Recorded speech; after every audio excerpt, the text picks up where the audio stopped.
नमस्कार, मैं हूं आपके साथ नम्रता शर्मा। बिग बॉस सीजन 14 का ग्रैंड फिनाले अब से कुछ ही घंटों बाद होना है और हर तरीके से ये खास उन कंटेस्टेंट्स के लिए है जो टॉप 5 में पहुंच चुके हैं। हमारे साथ आज इसी पर चर्चा करने के लिए और इन कंटेस्टेंट्स का भविष्य बताने के लिए और साथ ही साथ कौन होने वाला है बिग बॉस सीजन 14 का विनर, ये तकरीबन प्रिडिक्शन करने के लिए जाने माने एस्ट्रोलॉजर मयंक शर्मा जी मौजूद हैं। मयंक जी, बहुत बहुत स्वागत है आपका। धन्यवाद नम्रता जी। मुझे याद है कि हमने मयंक जी बिग बॉस के शुरुआत में ही कुछ ऐसी प्रिडिक्शंस की थी, तो वो चंक हम आपको सुनवाएंगे। उसमें मयंक जी ने ये बात बताई थी कि निक्की तंबोली आगे तक खेलेंगी और देखिए टॉप 5 कंटेंडर्स में पहुंच चुकी हैं। निक्की तंबोली स्टार्टिंग में बहुत जबरदस्त खेल रही थी, मतलब उनकी एक ऐसी पर्सनैलिटी निकलकर सामने आई थी कि लोग समझ रहे थे कि भाई साहब मिल गया अपना जो है विनर। अब वो थोड़ी सी ढीली पड़ती जा रही हैं, तो आप उनका भविष्य किस तरीके से देखते हैं? क्या आपको लगता है एस्ट्रोलॉजी के हिसाब से उनके तारे, उनके नक्षत्र क्या कहते हैं? लगता है कि लंबा खेलेंगी? देखिए, इनका तुला राशि के हिसाब से मैं कुंडली प्रिडिक्ट कर रहा हूँ। तुला राशि की निक्की तंबोली निकल के आ रही है और जो इस समय उनको दशा चल रही है वो शनि की महादशा है और शनि की महादशा में उनके ऊपर अभी मंगल की अंतरदशा चल रही है और तुला राशि के ऊपर इस समय भी शनि की ढैया है और जो ग्रहों का परिवर्तन हुआ है पिछले कुछ दिनों में, जिसकी वजह से इनके इनका जो मूड है उसमें काफ़ी बदलाव नज़र आ रहा है या काफ़ी बदलाव आया होगा और जितनी उम्मीद इनसे बेहतरी शुरू में करी जा रही थी वो आजकल थोड़ा सा डाउन चल रही है। लेकिन इनके जो सितारे, पहले मैं दर्शकों को बताना चाहूँगा, देखिए इनका शुक्र बहुत बढ़िया स्थिति में 9th हाउस में है, यानी कि ये इनके भाग्य इनका बहुत ज़बरदस्त है। किस्मत के बल पर ये काफ़ी आगे जाएंगे लाइफ में और अभी इन्हें जो शो मिला है ये भी बाय चांस, हम कहेंगे बाय लक फैक्टर के थ्रू मिला है और सितारों के चाल से शुक्र की स्थिति बहुत बढ़िया कुंडली में है, सूर्य की स्थिति और बुध की स्थिति बहुत ज़बरदस्त नज़र आ रही है। तो मुझे ऐसा लग रहा है कि आने वाले तकरीबन अगर हम बात करें दिसंबर में बहुत अच्छा निक्की तंबोली खेलने जा रहे हैं, यानी कि 2 तारीख के बाद से इनके सितारे काफ़ी प्रबल हो जाएंगे, मंगल की स्थिति जो है बहुत ही शानदार हो जाएगी, तो वहाँ फिर निक्की का जो गेम है वो बड़ा ज़बरदस्त हो जाएगा और बहुत ही अच्छा ये परफॉर्म करेंगे आने वाले टाइम में। उसके अलावा पवित्र पूनिया को लेकर मुझे याद है कि मयंक जी ने कहा था कि वो लंबी रेस का घोड़ा नहीं है, अच्छा खेल रही हैं, लेकिन जल्द ही वो शायद आउट हो सकती हैं और सब जानते हैं।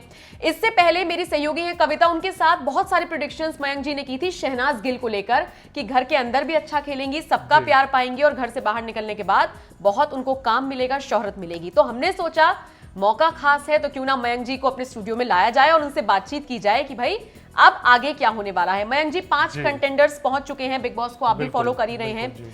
रूबीना से स्टार्ट करेंगे। न्यूमरोलॉजी के हिसाब से भी, कुंडली के हिसाब से भी, जिस तरीके से इनकी बर्थ डेट्स हैं, इनकी कुंडलियां बन रही हैं, योग बन रहे हैं, रूबीना को लेकर सबसे पहले बताइए क्या चांसेस हैं, क्योंकि सबसे ज्यादा उन्हीं के नाम के चर्चे हैं।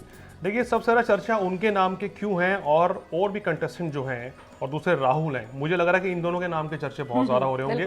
सितारे भी कुछ इस पक्ष में कह रहे हैं, लॉजिक के साथ बताऊंगा कि क्यों आखिर इन दोनों के चर्चे ज़्यादा हैं। देखिए, रूबीना की जो डेट ऑफ बर्थ है 26 अगस्त 1987 है और इसके अकॉर्डिंग, न्यूमरोलॉजी के अकॉर्डिंग जो इनका फर्स्ट नंबर बनता है यानी कि मूलांक बनता है वो 8 बनता है, जिसका स्वामी शनि होता है। यानी कि ऐसा व्यक्ति अब हर फन में माहिर होता है, धीरे धीरे आगे बढ़ता है और बड़ी सफलता अर्जित करता है। अगर इनकी कुंडली में हम एज इनकी देखें इस समय, तो वो जो इनका एक गोल्डन पीरियड चल रहा है, शनि के वर्ष चल रहे हैं। ज्योतिष में कहा जाता है कि जिनका मूलांक 8 होता है न्यूमरोलॉजी के अकॉर्डिंग, वो व्यक्ति 32-33 वर्ष की आयु के बाद कोई बड़ी सफलता अर्जित करता है। अब इनकी कुंडली पर आते हैं। इनकी कुंडली जो हमने हिसाब बनाई है उसके अकॉर्डिंग इनकी सिंह राशि बनती है और देखिए सिंह राशि में इनके सूर्य भी बैठे हैं, मंगल, शुक्र, बुध और चंद्रमा, पंचग्रही योग बना है। और कमाल की बात है, ये पंचग्रही योग शुभ योग है, इसमें कोई भी अशुभ ग्रह नहीं बैठा है, अशुभ योग नहीं बन रहा है। और 11th हाउस, माफ कीजिएगा 9th हाउस में इनके बृहस्पति है, यानी कि ये इनको बहुत ही बड़ा भाग्यशाली बनाता है। कहीं ना कहीं भाग्य के बल पर इस बार रूबीना बिग बॉस में आई और बहुत अच्छा कर रही हैं और आगे भी इनके लिए कोई ना कोई गुड न्यूज़ मेरे को नज़र आ रही है इनकी कुंडली के हिसाब से। तो सितारे इनके बहुत इस समय बहुत ही पावरफुल मतलब की सिचुएशन बनी हुई है यहाँ स्टार्स की। ज़बरदस्त शनि और बृहस्पति का योग जो है इनको ये खिताब के और नज़दीक लेके जा रहा है, मैं ये कहूँगा अभी फिलहाल। अच्छा, तो जिस तरीके की चीजें बन रही हैं, योग बन रही हैं, रूबीना एक कदम आगे हम कह सकते हैं बाकी कंटेंडर्स के मुकाबले चल रही हैं, लेकिन राहुल वैद्य कड़ी टक्कर दे रही हैं, तो उनका ये जो पूरा योग बन रहा है वो क्या कहता है? देखिए, राहुल को टक्कर देने का कारण क्या है रूबीना को, यानी कि रूबीना को जो टक्कर राहुल दे रहे हैं उसके पीछे कारण है कि दोनों के जो जन्म के समय में तकरीबन 27 दिन का ही डिफरेंस है। 26 अगस्त 1987 जो है रूबीना की डेट ऑफ बर्थ है, और जो राहुल वैद्य की डेट ऑफ बर्थ है वो 23 सितंबर 1987 है। यानी कि प्लैनेटरी पोजीशन कोई बहुत ज़्यादा बदलाव नहीं होगी, ग्रहों की स्थिति। और इनका न्यूमरोलॉजी में जो मूलांक बनता है 5 बनता है, जिसका स्वामी बुध होता है। देखिए राहुल जो है चर्चा का विषय है, जहाँ जाते हैं वहीं ये लोकप्रियता बटोरते हैं, चाहे बिग बॉस में हैं या बाहर भी ये पहले रहे हैं, या बिग बॉस से निकलने के बाद भी इनको काम बड़ा ज़बरदस्त मिलेगा, बहुत अच्छा ये नाम कमाने वाले हैं, ये मेरी प्रेडिक्शन है। और क्योंकि इनकी सबसे बड़ी खासियत यह है कि इनका ये मिलनसार है, व्यवहार इनका बड़ा अच्छा है, और बुध के व्यवहार के कारण, बुध के कारण इनका व्यवहार भी अच्छा रहेगा और इनको काम भी मार्केट में बहुत अच्छा मिलने वाला है। इसलिए बिग बॉस में ये यहाँ तक टॉप 5 तक आए हैं। ये इनके ग्रहों की चाल है। अगर रूबीना से इनके ग्रहों की हम तुलना करें तो देखिए इनकी कन्या राशि में देखिए 5 ग्रह बैठे हैं, बुध, सूर्य, केतु, शुक्र और चंद्रमा। देखिए ये इनको बता रहा है कि ये शुरुआत बहुत बढ़िया करते हैं, लेकिन बीच में नर्वस भी हो जाते होंगे, तो तनाव में रहते हैं, टेंशन लेते हैं, कभी कभी हड़बड़ाहट में आते हैं, जो कुछ इनके सितारे बताते हैं। उस चीज़ से इनको बचना चाहिए, ना सिर्फ अभी आने, क्योंकि अभी भी खेल चल रहा है इस समय, तो अभी पिक्चर अभी बाकी है। और इस बिग बॉस के बाहर भी कहना चाहिए, जब ये बाहर आएंगे तो बहुत कुछ इनको आगे काम मिलेगा, तो बहुत कुछ आगे इनको सीखना चाहिए। हड़बड़ाहट, बौखलाहट से इनको बचना चाहिए, ये मेरी इनको सलाह है। और सितारे इनके भी काफ़ी बुलंद हैं, और बृहस्पति की स्थिति इनकी कुंडली में बहुत बढ़िया है। लेकिन सबसे बेहतर जो इनकी स्थिति बनती है वो बुध इनको न्यूमरोलॉजी में भी स्ट्रॉन्ग कर रहा है, और कुंडली में भी देखिए उच्च का यहाँ बैठ के और भी पावरफुल राजयोग बना रहा है, जो दिखा रहा है कि बिग बॉस में इसी वजह से इन्होंने बहुत अच्छा किया है, और खिताब जीतने के प्रबल दावेदार भी हैं। और बिग बॉस के बाहर भी देखिए बहुत काम इनको मिलने वाला है जी। बिल्कुल। और अगर शुरुआत की बात करें तो राहुल का गेम बहुत ज्यादा वीक बताया जा रहा था, लेकिन फिर जैसे उनकी बाजी पलटी, तो अब देखिए ऐसी बाजी पलटी है कि टॉप 5 कंटेंडर्स में पहुंच गए हैं। टॉप 2 कंटेंडर्स की लिस्ट में प्रबल दावेदार माने जा रहे हैं। राखी सावंत की बात कर लेते हैं। मयंक जी, कुछ ही दिन पहले उन्होंने घर में एंट्री की है, लेकिन घर का पूरा माहौल उन्होंने बदल दिया है, आप भी देख ही रहे हैं। मतलब सोचिए टॉप 10 की लिस्ट में भी नहीं था, टीआरपी की लिस्ट में बिग बॉस का ये वाला सीजन, और राखी सावंत के आने के बाद ही टॉप 10 की लिस्ट में आ गया था। उनकी जो रोजाना की नौटंकी है वो लोगों को बहुत ज्यादा इंप्रेस कर रही है और पसंद आ रही है। राखी सावंत के किस तरीके से नक्षत्र बन रहे हैं, ग्रह योग बन रहे हैं? कुंडली इनकी अगर हम डेट ऑफ बर्थ पे देखें तो 25 नवंबर 1978 की इनकी जो हमें डेट ऑफ बर्थ प्राप्त हुई है, उसके अकॉर्डिंग 42 साल की इनकी एज है। देखिए इनका अगर फर्स्ट नंबर देखें तो 2 और 5 25 तारीख यानी 7 बनता है, जिसका स्वामी केतु है। और केतु अगर किसी व्यक्ति की न्यूमरोलॉजी में अगर आपके डेट ऑफ बर्थ का स्वामी केतु बनता है तो बहुत ही मिस्टीरियस पर्सनैलिटी होती है, कुछ भी कर डालती हैं। आइए अब आते हैं इनकी कुंडली पर।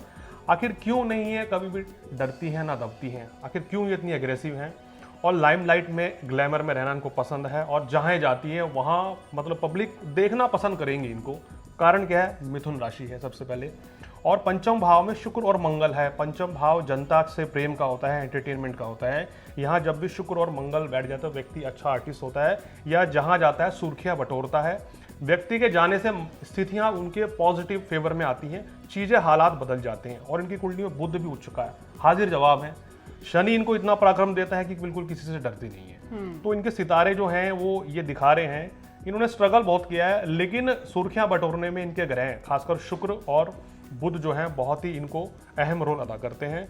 इसी कारण जैसे आपने भी बताया कि शो में जब से ही आई हैं तो शो को भी 4 चांद लग गए हैं। इस बार उतनी अच्छी रेटिंग नहीं मिल रही थी, लेकिन राखी सावंत ने शो की गरिमा को और बढ़ाया है इस बार आके, और लोग भी इनको देखना और सुनना पसंद कर रहे हैं। चाहे वो जो भी बोलती हैं तो लोग इस शो को अप्रिशिएट करते हैं, और ये बहुत बड़ी बात है। इनके सितारे इस समय काफ़ी अच्छे दिखाई दे रहे हैं। और अगर इनको अगर हम कुंडली पर एनालिसिस करें तो मेरे को लग रहा है कि अभी इनका अप्रैल के बाद इनका अच्छा समय भी शुरू हो रहा है, तो काफ़ी कुछ इनको आने वाले समय में काम मिलता हुआ नजर आ रहा है मेरे हिसाब से। बिल्कुल, यानी कि घर के बाहर जब वो निकलेंगी तो उनका भविष्य अच्छा है, काफ़ी अच्छा रहेगा। उनके मतलब फैंस कि तो उनको एक तस्वीर उनकी बदलने वाली है अभी। अच्छा जी बिल्कुल। और वैसे भी लंबे वक्त से राखी सावंत को ना किसी एल्बम में देखा, ना किसी फिल्म में बहुत अच्छे रोल में देखा, तो इंतजार भी उनके फैंस को है। अच्छा है अगर ऐसा होता है तो अगला नंबर आता है निक्की तंबोली का। निक्की तंबोली को लेकर प्रेडिक्शंस जैसे कि मयंक जी ने पहले भी की थी और मैंने आपको स्टार्टिंग में ही बताया, निक्की तंबोली मयंक जी खेल गई है उसी तरीके से जैसे कि हमने जिक्र किया था। अब क्या लगता है कितने आगे तक जाएंगी, जीतेंगी या फिर जी बिल्कुल, देखिए कहते हैं ना कि ज्योतिष ग्रह नक्षत्र कहीं ना कहीं काफी हद तक तो हमें इफेक्ट करते ही बिल्कुल। हैं। जैसी राशि वैसे ही हमारा स्वभाव हो जाता है, उसी तरीके से हम कर्म करते हैं। ग्रह मनुष्य को संचालित करते हैं। अगर अच्छे ग्रह चल रहे हैं तो व्यक्ति अच्छा काम करता है और ऊंचाइयां छूता है। अब निक्की जी की कुंडली अगर देखें तो 21 अगस्त 1996 की इनकी जो बर्थ डिटेल्स प्राप्त हुई है, और उस समय भी हमने कुंडली बनाई थी। तुला इनकी राशि बन के आ रही है। देखिए उस समय भी हमने कहा था कि ये बहुत आगे जाएंगी और बहुत इनको अचीवमेंट हासिल होगी, बिग बॉस में भी बड़ा अच्छा करेंगी। और ना सिर्फ बिग बॉस, यहाँ पर भले ही खिताब जीते या ना जीते, लेकिन बिग बॉस के बाहर जो है ना, इनके पास कॉन्ट्रैक्ट्स की लाइन लगने वाली है। वाओ। ये कुछ इनके लिए प्लस पॉइंट है। कारण क्या है उसका? देखिए सबसे बड़ा कारण है कि भाग्य स्थान में इनका शुक्र मंगल के साथ बैठा है। ये इनका भाग्यशाली योग बनाता है कुंडली में कि, लेकिन अभी अगर इनकी डेट ऑफ बर्थ के हिसाब से देखें तो उस समय अभी केवल 24-25 साल की इनकी उम्र बनती है। तो ये एक इनका शुरुआती दौर है, और सितारे बता रहे हैं कि ये आने वाले समय में काफ़ी कुछ अपना नाम कमाएंगी इस क्षेत्र में, बॉलीवुड में, इस मीडिया लाइन में, या हम कहें कि ग्लैमर इंडस्ट्री में बहुत अच्छा ये नाम कमाएंगी, सितारे इनके बता रहे हैं। और बृहस्पति का शुभ प्रभाव और राहु का बहुत ज़बरदस्त इनके ऊपर शुभ प्रभाव है। तो नेम फेम इनकी कुंडली में बहुत ज़्यादा है, और इसी नेम फेम के चलते ये जनता ने इनको आगे बढ़ाया है। कहते हैं कि एक व्यक्ति कुछ नहीं कहता, लेकिन उसको देखना हमें पसंद है, हमें वो देखने में अच्छा लग रहा है, इसको हमें वोट देना ही देना है। तो वो निक्की तंबोली है। बिल्कुल। इसी बेस पे ये यहाँ तक पहुंची हैं, ग्लैमर के बेस पे लोग इनको देखना इस शो में पसंद कर रहे हैं। बिल्कुल। और चलिए last but not the least एलिगोनी की अब बात कर लेते हैं। एलिगोनी यूं तो आए थे जैस्मिन को सपोर्ट करने के लिए मयंक जी, उसके बाद एज अ कंटेस्टेंट क्योंकि आए थे, तो जैस्मिन भले ही बाहर हो गई हूं, एलिगोनी बहुत अच्छा खेल रहे हैं। खबरें ये भी आ रही हैं कि 14 लाख का बैग लेके घर से बाहर हो सकते हैं। न्यूमरोलॉजी क्या कहती है और कुंडली क्या कहती है एलिगोनी की? देखिए एलिगोनी की न्यूमरोलॉजी के अकॉर्डिंग इनका भी मूलांक 7 बनता है, जिसका स्वामी केतु होता है। एलिगोनी शॉर्ट टेम्पर्ड हैं, जल्दी गुस्सा कर देते हैं, इमोशनल होते हैं, मतलब बहुत अच्छे आर्टिस्ट भी हैं, क्योंकि इनकी कुंडली में देख रहा हूँ मैं उच्च का गुरु है, जो इनको बहुत अच्छा इंसान बनाता है। No doubt he is a very nice person, और सितारे भी इनके पक्ष में है इस समय, हालात भी इनके फेवर में है। मुझे लगता है कि इस अगर हम यहाँ जीत की बात को देखें तो आपका अंदाज़ा, जो आप अंदाज़ा लगा रही हैं, वो कुछ हद तक कुंडली भी ये बता रही है कि ये शो जीतते हुए उतना नजर नहीं आ रहे हैं, संभावनाएं उतनी ज़्यादा नहीं है। लेकिन होने को कुछ भी हो सकता है, लेकिन ग्रह नक्षत्र कह रहे हैं कि उतनी ज़्यादा संभावना नहीं है। लेकिन बाहर निकलते ही काम इनको बहुत अच्छा मिलेगा, ये इनके सितारे हैं, क्योंकि शनि की स्थिति इनकी बहुत पावरफुल है। आने वाले 5-6 साल जो है एलिगोनी के लिए बहुत ही ज़बरदस्त रहेंगे, तो इनको भी निराश होने की ज़रूरत नहीं है। जैसे ही अगर बिग बॉस से बाहर निकलेंगे तो इनको काम बिल्कुल मिलेगा। बृहस्पति और शनि जिनका अच्छा होता है, उनके पास जीवन में कभी किसी चीज़ की कमी नहीं रहती है, प्रोस्पेरिटी रहती है। और शुक्र इनका उच्च का है, तो देखिए शुक्र उच्च का जिनका होता है तो ग्लैमर लाइन में तो फिर बड़ी सफलता आपको मिलेगी। बिल्कुल। एलिगोनी की निजी जिंदगी को लेकर भी बहुत चर्चा है कि जैस्मिन के साथ वो घर से बाहर निकलकर शादी कर सकते हैं। निजी जिंदगी को लेकर कुछ बताना चाहिए? देखिए हाँ, अगर शादी की बात करें तो शनि की स्थिति इनको, शादी का योग इनका 2021 सितंबर के बाद बनता हुआ नजर आ रहा है, तो ये पूरी संभावना है। कुंडली भी ये कह रही है और हालात भी बन रहे हैं, तो संभावनाएं पूरी इनकी बनती भी नजर आ रही हैं। तो ये कुछ प्रिडिक्शंस हैं जो मयंक शर्मा जी ने की है। हम तो, मुझे जितना भी याद है, मैंने आपके साथ वीडियोस बनाई है, ऑलमोस्ट 90% तो मैंने उनको सच होते हुए देखा है। इसीलिए मुझे थोड़ा सा था कि भाई आपके सामने लेकर आए मयंक शर्मा जी को और पूछे उनसे क्या कुछ प्रिडिक्शंस हैं, क्या कुछ उनकी जो ग्रह योग बन रहे हैं इन कंटेस्टेंट्स के, ये कहते हैं। तो कुल मिलाकर अब कुछ घंटे बाकी रह गए हैं बिग बॉस सीजन 14 के ग्रैंड फिनाले के, और जिस तरीके से मयंक शर्मा जी ने बताया है, देखना होगा क्या कुछ चीजें आगे बढ़ती हैं और रुबीना दिलैक के फेवर में चीजें जा रही हैं। तो बस चंद घंटे दूर कहना चाहूंगा दर्शकों की, दर्शक शायद ये जानना चाहेंगे कि वो 2 या 3 कंटेस्टेंट कौन से हैं जो कि ज्यादा मतलब कि क्लोज जा सकते हैं। देखिए सितारों के अकॉर्डिंग तो मेरे को लग रहा है कि रुबीना और राहुल और निकी, ये 3 फाइनलिस्ट होने चाहिए इनके सितारे इस समय, क्योंकि निकी को लोग इसलिए ऊपर लेके जाएंगे क्योंकि इनका न्यूमरोलॉजी में 3 मूलांक है और शुक्र इनका बहुत पावरफुल है, तो ये आगे जाएंगी। और रुबीना और राहुल के सितारे दोनों के बिल्कुल एक दूसरे को टक्कर दे रहे हैं, कड़े मुकाबले। तो ये 3 लोग आपको फाइनल में दिखने चाहिए, और रुबीना की संभावनाएं थोड़ी ज्यादा दिखती हुई नजर आ रही हैं, सितारे कह रहे हैं। और जो हमें डेट ऑफ बर्थ प्राप्त हुई है उसके अकॉर्डिंग ये कुंडलियां हमने आपके लिए बनाई है, अकॉर्डिंग टू न्यूमरोलॉजी भी देख लिया है, और अकॉर्डिंग टू उनकी जन्म कुंडली के हिसाब से भी आपको देख के बताया है। तो देखते हैं क्या कुछ होता है। बहुत बहुत शुक्रिया मयंक जी हमारे साथ जुड़ने के लिए, और आपका भी बहुत बहुत शुक्रिया।